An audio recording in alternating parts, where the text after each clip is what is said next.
Welcome back to ಇವಾಸ್ food talkies. ನೋಡಿ, ಇಲ್ಲಿ ನಾನು ಇವತ್ತು ನಿಮಗೆ ಫಿಶ್ ಕರಿಯನ್ನು ಹೇಗೆ ಮಾಡೋದು ಅಂತ ತೋರಿಸ್ಕೊಡ್ತಾ ಇದ್ದೀನಿ. ನೋಡಿ ಎಷ್ಟು ಟೆಂಪ್ಟಿಂಗ್ ಆಗಿದೆ.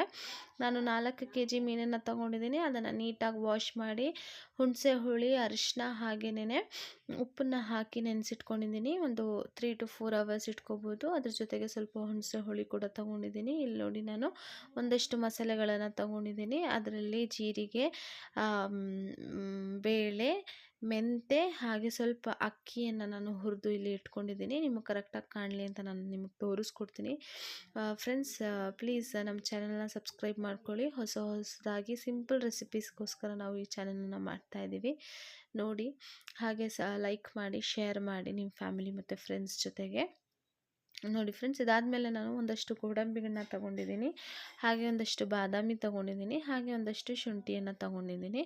ಇದಿಷ್ಟು ನಾವು ಏನು ಮಾಡ್ಕೋಬೇಕಾಗುತ್ತೆ, ಪೇಸ್ಟ್ ಮಾಡ್ಕೋಬೇಕಾಗುತ್ತೆ. ಇದ್ರ ಜೊತೆಗೆ ಇನ್ನೂ ಏನು ತೊಗೋತೀವಿ ಅಂತಂದರೆ, ನಾವು ಈರುಳ್ಳಿ ಹಾಗೆ ಈ ಗಾರ್ಲಿಕ್ ಮತ್ತು ಕೊತ್ತಂಬರಿ, ಇದಿಷ್ಟನ್ನು ನಾವು ಈ ಡ್ರೈ ಮಸಾಲೆ ಜೊತೆಗೆ ಆ ಮಸಾಲೆಯನ್ನು ಕೂಡ ಹಾಕಿ ನಾವೇನು ಮಾಡ್ಕೋಬೇಕು, ಪೇಸ್ಟ್ ಮಾಡ್ಕೋಬೇಕು ಫ್ರೆಂಡ್ಸ್. ನೋಡಿ, ನಾನಿಲ್ಲಿ ಪೇಸ್ಟ್ ಮಾಡ್ಕೊಂಡಿದ್ದೀನಿ. ಪೇಸ್ಟ್ ಮಾಡ್ಕೊಂಡಾದ್ಮೇಲೆ ನಾನು ಇಲ್ಲಿ ಒಂದು ತಪ್ಪಲೆ ಇಟ್ಟಿದ್ದೀನಿ. ಅದರೊಳಗಡೆ ನಾನು ಆಯಿಲ್ ಹಾಕ್ತಾಯಿದ್ದೀನಿ. ಆಯಿಲ್ ಹಾಕ್ಬಿಟ್ಟು ಅದು ಸ್ವಲ್ಪ ಬಿಸಿ ಆಗ್ತಿದ್ದಂಗೆ ಒಂದು ಅರ್ಧ ಈರುಳ್ಳಿನ ತಗೊಂಡು ನಾನು ಅದನ್ನು ಹಾಕೋತೀನಿ ಒಗ್ಗರಣೆ ಥರಕ್ಕೆ. ನೋಡಿ, ಇಲ್ಲಿ ನೀವು ಜಜ್ಜಬೇಕಾದ್ರೆ ನೀವು ಇಲ್ಲಿ ಜಜ್ಜಿ ಶುಂಠಿ ಎಲ್ಲ ಬೆಳ್ಳುಳ್ಳಿಯನ್ನು ಕೂಡ ಹಾಕೋಬೋದು, ಚೆನ್ನಾಗಿರುತ್ತೆ. ಕರಿಬೇವು ಕೂಡ ನೀವು ಇಲ್ಲಿ ಹಾಕೋಬೋದು ಸ್ವಲ್ಪ ಫ್ಲೇವರ್ಗೋಸ್ಕರ. ಇದನ್ನು ಹಾಕೊಂಡಾದ ತಕ್ಷಣ ನಾನೇನು ಪೇಸ್ಟ್ ಮಾಡ್ಕೊಂಡಿದ್ದೀನಿ ಅದನ್ನು ಕೂಡ ನಾನು ಇಲ್ಲಿ ಆ್ಯಡ್ ಮಾಡ್ಕೊಳ್ತೀನಿ. ಇದು ಚೂರು ಲೈಟ್ ಬ್ರೌನ್ ಆದರೆ ಸಾಕು ಈರುಳ್ಳಿ. ಈಗ ನಾನು ಆ ಪೇಸ್ಟನ್ನು ಕೂಡ ಆ್ಯಡ್ ಮಾಡಿಕೊಂಡು ಅದನ್ನು ಕೂಡ ಸ್ವಲ್ಪ ಲೈಟಾಗಿ ಹುರ್ಕೋಬೇಕು. ನೋಡಿ, ಮಾಡ್ಕೊತಾ ಇದ್ದೀನಿ, ಹಾಕ್ಕೊಂಡು ಹುರ್ಕೋತಾ ಇದ್ದೀನಿ. ಹುರ್ಕೊಂಡಾದ್ಮೇಲೆ ಬೇಸಿಕ್ ಮಸಾಲೆ ಫ್ರೆಂಡ್ಸ್ ಏನೂ ಅಲ್ಲ, ಅರಿಶಿನದ ಪುಡಿ, ಹಾಗೆಯೇ ಖಾರದ ಪುಡಿ, ಹಾಗೆ ಧನಿಯಾ ಪುಡಿ. ಇದಿಷ್ಟನ್ನು ನೀವು ನಿಮ್ಮ ರುಚಿಗೆ ತಕ್ಕಷ್ಟು ನೀವು ಹಾಕ್ಕೊಳ್ಳಿ. ನಾನಿಲ್ಲಿ 1 ಸ್ಪೂನಷ್ಟು ನಾನು ಇಲ್ಲಿ ಏನು ಹಾಕ್ಕೊಂಡಿದ್ದೀನಿ, ಅರಿಶಿನದ ಪುಡಿ ಹಾಕೋತಾ ಇದ್ದೀನಿ. ಅರಿಶಿನದ ಪುಡಿ ಜೊತೆಗೆ ನಾನು ಹೇಳೋದ್ನಲ್ಲ ಬೇಸಿಕ್ ಮಸಾಲೆ ಲೈಕ್ ಖಾರದ ಪುಡಿ, ಧನಿಯಾ ಪುಡಿ ಆ್ಯಂಡ್ ಇಷ್ಟನ್ನು ಹಾಕ್ಕೊಂಡು ನೀವೇನು ಮಾಡ್ಕೋಬೇಕು, ಹುರ್ಕೋಬೇಕಾಗುತ್ತೆ. ಸ್ವಲ್ಪ ಅದು ಆಯಿಲ್ ಕಂಟೆಂಟ್ ಬಿಡೋ ಥರಕ್ಕೆ ನಾವೇನು ಮಾಡ್ಕೋಬೇಕು, ಹುರ್ಕೋಬೇಕು. ತುಂಬ ಟೇಸ್ಟಿಯಾಗಿ ಆಗುತ್ತೆ ಫ್ರೆಂಡ್ಸ್. ಈ ಥರ ಮಾಡಿ ನೋಡಿ ಒಂದ್ಸರಿ ಮನೆಯಲ್ಲಿ, ನೀವೇ ಹೇಳ್ತೀರಾ ಎಷ್ಟು ಚೆನ್ನಾಗಿತ್ತು ಅಂತ ಅಂದ್ಬಿಟ್ಟು. ನೋಡಿ, 4 ಟೀ ಸ್ಪೂನಷ್ಟು ನಾನು ಖಾರದ ಪುಡಿ ಹಾಕ್ಕೊಂಡು ಇದನ್ನೆಲ್ಲ ಚೆನ್ನಾಗಿ ಮಿಕ್ಸ್ ಮಾಡ್ಕೊಳ್ತಾ ಇದ್ದೀನಿ ಫ್ರೆಂಡ್ಸ್. ನಾವು ಇದನ್ನು ಚೆನ್ನಾಗಿ ಮಿಕ್ಸ್ ಮಾಡ್ಕೊಂಡಾದ್ಮೇಲೆ ನಾವೇನು ಈಗ ಹುಣಸೆ ಹುಳಿ ಹಿಂಡ್ಕೊಂಡಿದ್ವಿ ಅದನ್ನು ನಾವು ಇಲ್ಲಿ ಆ್ಯಡ್ ಮಾಡ್ಕೊಳ್ತಾ ಇದ್ದೀವಿ. ಸ್ವಲ್ಪ ಮೀನು ಸಾಂಬಾರು ಬಂದು ಸ್ವಲ್ಪ ಹುಳಿಯಾಗಿದ್ರೇ ಸ್ವಲ್ಪ ಟೇಸ್ಟ್ ಜಾಸ್ತಿ ಕೊಡುವಂಥದ್ದು.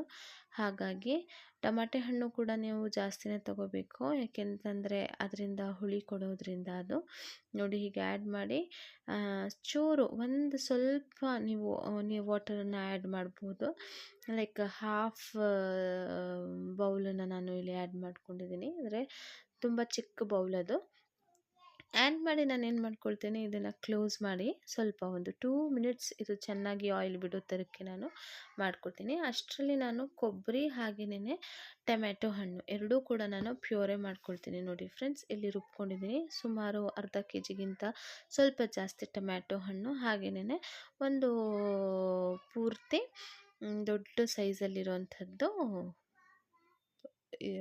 ಕೊಬ್ಬರಿನ ತಗೊಂಡು ಅದನ್ನು ನಾನು ರುಬ್ಕೊಂಡಿದ್ದೀನಿ, ತೆಂಗಿನಕಾಯಿನ. ನೋಡಿ, ಇವೆರಡನ್ನೂ ಕೂಡ ನೋಡಿ, ಈ ಥರ ಆಯಿಲ್ ಬಿಟ್ಟಾದಮೇಲೆ ಇವೆರಡನ್ನೂ ನೀವು ಹಾಕಿ ಸೇರಿಸ್ಬಿಟ್ಟು ಅದನ್ನು ಲಿಡ್ ಕ್ಲೋಸ್ ಮಾಡಿ ಅದು ಸ್ವಲ್ಪ ಬಾಯ್ಲ್ ಆದಮೇಲೆ ನೀವೇನು ಮಾಡ್ಬೋದು, ಇದಕ್ಕೆ ವಾಟರನ್ನು ಆ್ಯಡ್ ಮಾಡ್ಬೋದು. ತುಂಬ ಈಸಿಯಾಗಿ ಮಾಡ್ಕೋಬೋದು ಫ್ರೆಂಡ್ಸ್. ಕ್ವಾಂಟಿಟಿನ ನಿಮ್ಮ ನೀಡಿಗೆ ಅನುಗುಣವಾಗಿ ನೀವು ಹೆಚ್ಚು ಅಥವಾ ಕಡಿಮೆಯನ್ನು ಮಾಡ್ಕೋಬೋದು. ನೋಡಿ, ಈ ಥರ ನೀವು ಲಿಡ್ಡನ್ನು ಕ್ಲೋಸ್ ಮಾಡಾದಮೇಲೆ ನೋಡಿ, ಈ ಥರ ಒಂದು ಕುದಿ ಬಂದಾದಮೇಲೆ ನೀವೇನು ಮಾಡ್ಕೊಳ್ಳಿ, ವಾಟರ್ ಹಾಕ್ಕೊಳ್ಳಿ.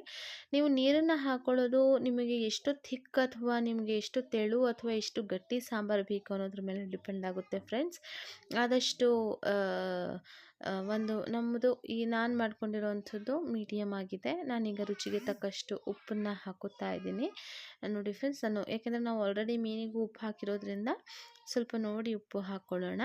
ಹಾಗೆ ನೋಡಿ ಈಗ ಆಡಿಸ್ಬಿಟ್ಟು ಈಗ ಸಾಂಬಾರು ಕುದಿ ಬರೋವರೆಗೂ ನಾನು ಲಿಡ್ಡನ್ನ ಕ್ಲೋಸ್ ಮಾಡಿ ಇಡ್ತೀನಿ.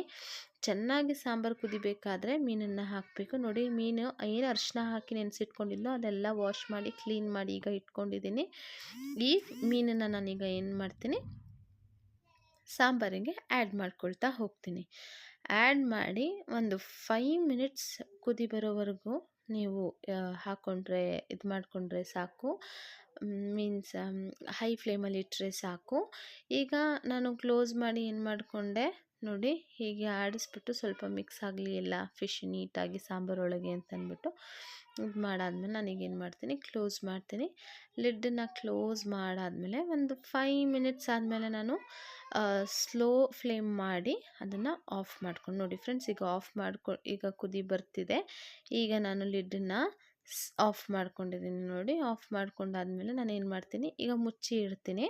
ಒಂದು 5 ಮಿನಿಟ್ಸ್ ಆದಮೇಲಿಂದ ನಾನು ನೋಡಿ ಈಗ ಓಪನ್ ಮಾಡಿದ್ದೀನಿ. ಎಷ್ಟು ಚೆನ್ನಾಗಾಗಿದೆ. ಇದನ್ನು ಸರ್ವ್ ಕೂಡ ಮಾಡ್ಕೊಂಡಿದ್ದೀನಿ. ನೋಡಿ, ತುಂಬಾ ಟೇಸ್ಟಿಯಾಗಿತ್ತು friends. Do try. Thank you for